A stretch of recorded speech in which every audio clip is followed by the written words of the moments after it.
ప్రసాద్ నీ love story బాగుందిరా. అది నాకు తెలుసు. ఇప్పటికైనా నాకు లవర్ ఉందని మీరు ఒప్పుకోండి. నేను ఒప్పుకుంటాను గానే బిల్లు కట్టిరా. నా దగ్గర డబ్బులు లేవు. నువ్వు ఆగరాజ్ అండి, నేను చెప్తాను కదా వాడికి అర్థమైనట్టు.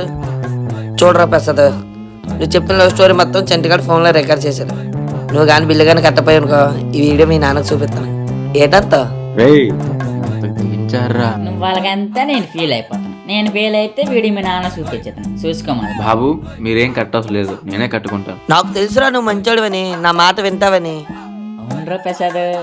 రే బంటి చంటి, నీ బిల్లు కట్టేశాను కదరా, నా వీడియో డిలీట్ చేసేయండి రా. బంటే ఈ వీడియోలు డిలీట్ చేయొచ్చు అంతవా? చేసిరా చంటి, ఎంతని వీడు మన ఫ్రెండ్ కదా. అంతే అంటావా? ఆ థ్యాంక్స్ రా చంటి బంటి.